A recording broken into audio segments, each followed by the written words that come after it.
Assalamu alaikum beta, how are you? Hope so everyone is fine by the grace of Allah Almighty. Beta, today we are going to discuss about early problems of Pakistan. When Pakistan came into being, that Pakistan at that time Pakistan had to face many problems. Soon after its establishment, some of them were just like Redcliffe Award, settlement of migrants, administrative problems, economic problems, distribution of military assets, agricultural problems, political problems. So let we discuss them one by one. After the declaration of establishment of Pakistan, the Viceroy appointed the boundary commissions for Punjab and Bengal on June 30th, 1947 to determine the boundaries of both countries. Mr. Redcliffe, an English lawyer, was appointed chairman of the both commissions. He was also given the power of arbitration in case of disagreements. The decision that this commission made was called the Redcliffe Award, but the announcement made about the borders in the Redcliffe Award did not meet the requirements of justice. Mountbatten and Redcliffe took full care of Congressional list and Hindu friendship. The Muslim majority areas adjoining Pakistan were handed over to India. She was granted access to the state of Jammu and Kashmir through inclusion of Muslim majority area of Gurdaspur in India. Thus, the Kashmir issue was created, which remains unresolved till today. क़याम Pakistan के ऐलान के बाद दोनों ममालिक की सरहदों के तयन के लिए वायसराय ने 30 जून 1947 को पंजाब और बंगाल में हदबंदी की कमीशन मुकर्रर की। एक अंग्रेज़ कानूनदान मिस्टर रेडक्लिफ को दोनों कमीशनों का चेयरमैन बना दिया गया। इख्तलाफात की सूरत में उसे सालसी फ़ैसला करने का भी इख्तियार दिया गया।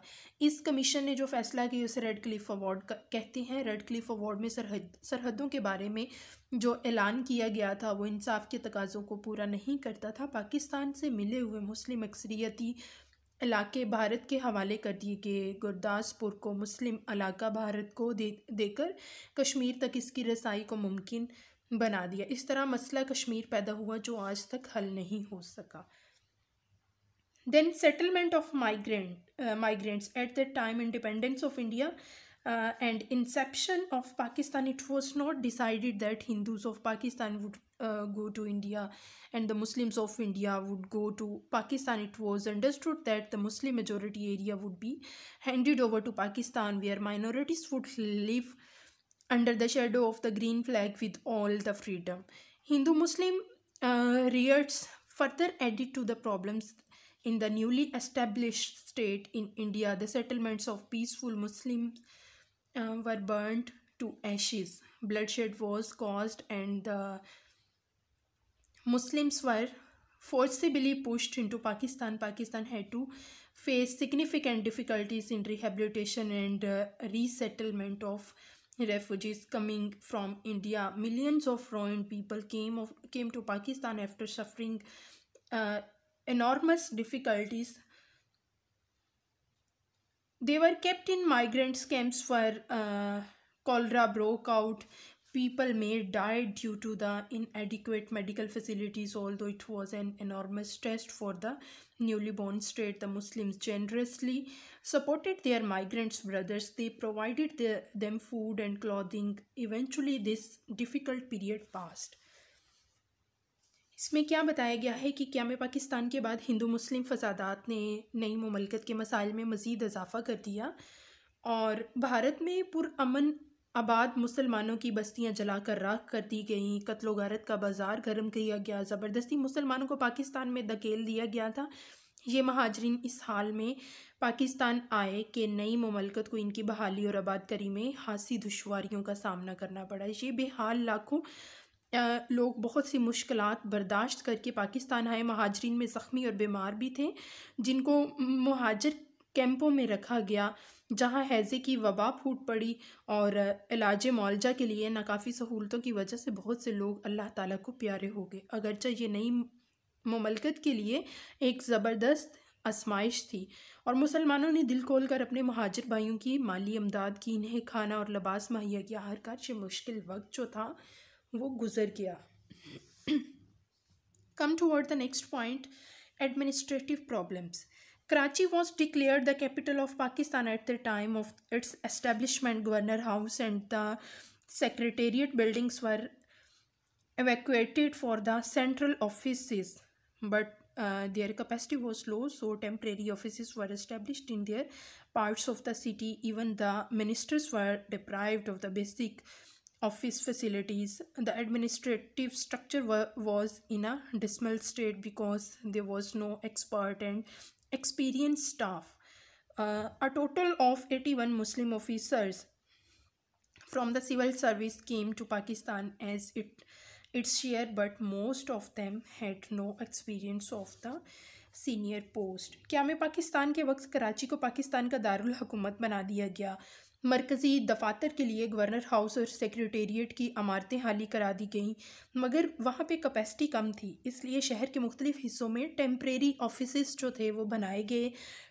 नज़्म व नस्क का ये ढांचा इसलिए तबाह हाल था कि माहिर और तजर्बाकार अमला मौजूद ना था। सिविल सर्विस के कुल 81 मुस्लिम ऑफिसर्स पाकिस्तान के हिस्से में आए थे, जिसमें से ज़्यादातर को आला ओहदों का कोई तजर्बा नहीं था। Come toward the next point, economic problems. At that time, the creation of Pakistan had to face many economic problems too. Most of the areas of Pakistan were background at the time of independence. Transportation and communication facilities were insufficient. The British and Hindus had deliberately kept the Muslim population areas backward. From here, the British issued the recruit young men for army services, but did not feel the need to set up factories and mills there. इसमें हम ये कह सकते हैं कि जो economic issues Pakistan को face करने पड़े थे, अंग्रेज़ों और हिंदुओं ने जानबूझकर मुस्लिम आबादी वाले इलाकों को पसमानदा रखा। यहाँ से वो अपनी फ़ौज के लिए जवान तो भर्ती करके ले जाते थे, मगर यहाँ कारखाने और मिलें लगाने की ज़रूरत महसूस नहीं करते थे। इस बदनीयती का अंदाज़ा इस बात से लगाया जा सकता था कि उनके पास जो 75% पटसन मशरकी बंगाल में पैदा होती थी, मगर पटसन के सारे जितने भी कारखाने थे मगरबी बंगाल में थे। इस पर मुकम्मल कंट्रोल किन लोगों का था? हिंदुओं का था। तकसीम के वक्त क्या हुआ कि मुत्तहिदा हिंदुस्तान में कपड़े के 394 फैक्ट्रीज़, उनके जो कारखाने थे, मगर पाकिस्तान के हिस्सा में 14 कारखाने आए। बैंकों की कुल शाखें कितनी थी? ब्रांचेज़ उनकी थी 487, मगर पाकिस्तान के हिस्से में कितनी आई? 69। तो इनका सारा सरमाया हिंदू अपने साथ ले गए थे। और कांग्रेस की ये एक्चुअली साजिश थी, जब पाकिस्तान इक्तसादी तौर पर तबाह हो जाएगा तो ये मुल्क चल नहीं सकेगा। ये थे economic problems. Come toward the distribution of military assets. After the partition of the sub continent, justice was not done in the distribution of military assets to the British government had decided that according to the plan of June 3, 1947, all military assets would be divided with the 64% proportion to India and 36% to Pakistan. बरसगीर की तकसीम के बाद फ़ौजी असासों की तकसीम में भी इंसाफ से काम ना लिया गया था। हुकूमत बरतानिया ने यह तय किया कि 3 जून 1947 के मंसूबे के मुताबिक भारत और पाकिस्तान में जितने भी फ़ौजी असासे हैं 64% और 36% के तनासब से तकसीम कर दिए जाएंगे। मुत्तहिदा भारत में 16 असला बनाने वाली फैक्ट्रियां काम कर रही थीं, उनमें से एक भी ऐसी नहीं थी जिसे पाकिस्तान को मिलने वाले इलाकों में बनाया गया हो। भारतीय हुकूमत ने असला बनाने वाली फैक्ट्रियों में पाकिस्तान मुंतकिल, कोई भी फैक्ट्री पाकिस्तान मुंतकिल ना की, बल्कि इस बात पर आमादा हुए कि इस हवाले से पाकिस्तान को 60 मिलियन रुपीज़ जो हैं वो दिए जाएंगे ताकि वो अपनी असला बनाने वाली फैक्ट्री कायम कर सके। Then come toward the agricultural problems. What are the agricultural problems? Pakistan is primarily an agricultural country where agriculture is not possible without canal irrigation. At that time, the partition of subcontinent important Headworks on the rivers and canals were also given to India, thus giving her to the control of our canals. In order to the,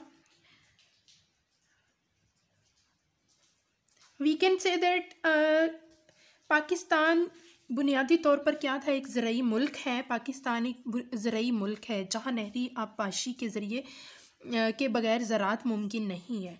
तकसीम हिंद के वक्त दरियाओं और नहरों पर अहम headworks भी भारत को दे दिए गए, जिसके नतीजा में हमारी नहरों का कंट्रोल भारत के पास चला गया और पाकिस्तान को गैर मुस्तहकम करने के लिए भारत ने दरियाए सतलज, दरियाए रावी हेडवर्क से पाकिस्तान को पानी की फ्राहमी अप्रैल 1948 में रोक दी। इस चाल का मकसद पाकिस्तान के ज़राई इलाके को बंजर करना और पाकिस्तान को मौशी तौर पर गैर मुस्तहकम करना था। चनाचा सिंतास मुआहदा 1960 के तहत दोनों ममालिक के दरमियान पानी की तकसीम का मसला हल हुआ। 3 दरिया रावी, सतलज और ब्यास भारत को और दूसरे 3 दरिया सिंध, झेलम और चनाब पाकिस्तान को मिल गए। Next come toward the political problems. At its creation, Pakistan had to face many political problems as well. At the time of independence, several independent princely states declared their affiliation with Pakistan, which included क़याम पाकिस्तान के वक्त पाकिस्तान को कई सियासी मसाइल का सामना भी करना पड़ा और आज़ादी के वक्त हम कह सकते हैं कि कई आज़ाद शाही रियासतों ने पाकिस्तान के साथ इल्हाक भी किया, एफिलिएशन की।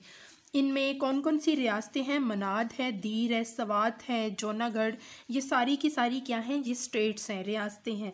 भारत को इन रियासतों का इल्हाक पसंद ना आया।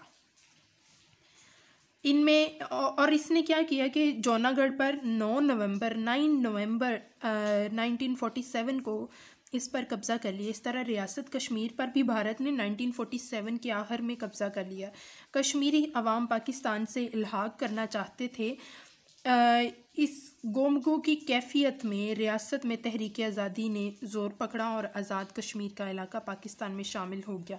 भारत ने 17 सितंबर 1948 को हैदराबाद दुक्कन पर भी कब्ज़ा कर लिया। This is all about the early problems of Pakistan.